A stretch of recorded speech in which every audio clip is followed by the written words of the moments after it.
Сосын қосып алып, көтеріп алғаннан кейін, сосын мені түтет. Сосын түтілердің алдында кішкене қабып көтеріп аламыз. Оны түтеді қыздар. Түткеннен кейін оюға дайын болу керек. Ою текемет істерден. Мына текемет жасардың алдындағы дайындығы, е? Деген біздің дәстүріміздің жаңғырып жатқаны. Кигіз басу.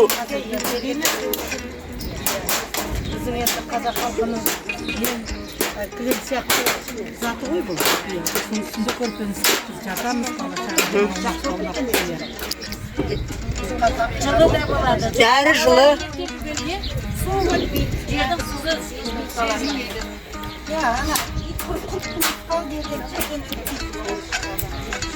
Қамшы деген ғой қазақ халқы. Қай жағын қарасаңыздар да, е?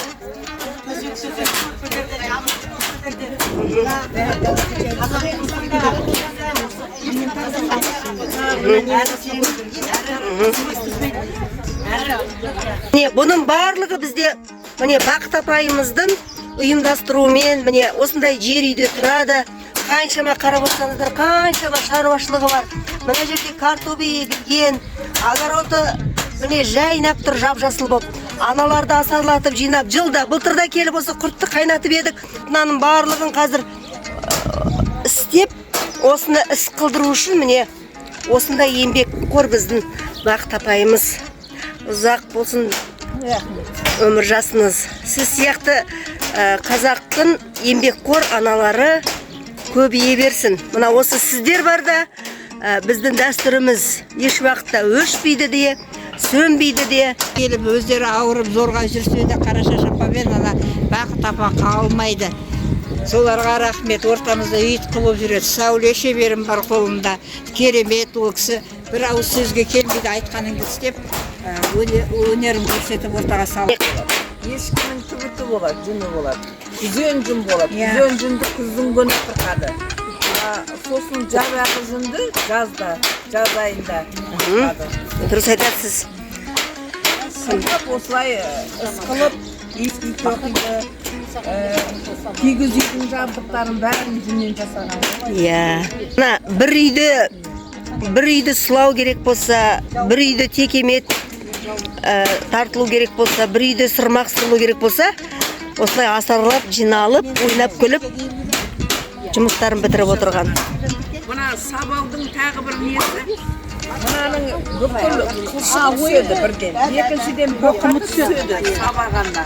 Сосын анағын түйісіп атқанның арасы ашып, сабайды. Күндік шешесі сырмақ, оның барлығы бері қалсын. Адамның бүкіл киімі, қысқы киім, күзгі киім. Бимағадандар қырға кетеді. Бимағат үсімейді, неге үсімейді? Күнне пима, қолғап, бас киім. Мына керемет қой. Керемет сусындарын торсықты неден жасаған? Тағы да міне сырмақ қырып тұр. Сондықтан қазіргі күнде ауыл шаруашылығын, мал шаруашылығын дамытуымыз керек. Одан да біздің ортамызға келетіміз.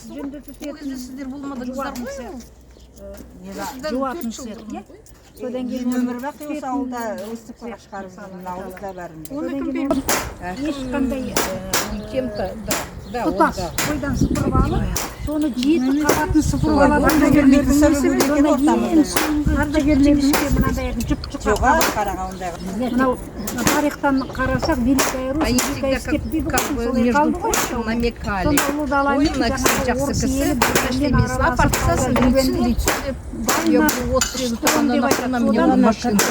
жүрген орыстар, оларда мемлекеттік газеттер болған. Онда қазақтарда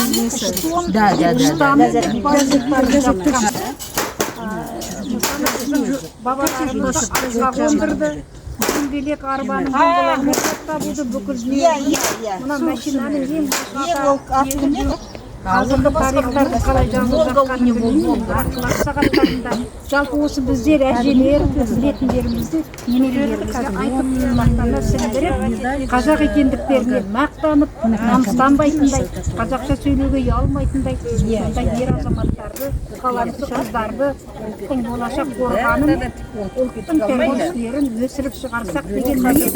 Осы отырғанымыздың барлық рухани дүниеге қосылған біздің болашаққа деген инвестициямыз деп білеміз. Ұрпақ ары қарай алып кетсе, сонда сол болашақта бұл шынында да рухани да инвестиция болып жұмыс істей беретініне соған қуанамын. Бәріміз лайым бойында таныстым жайнаған гүлдей құрбым сен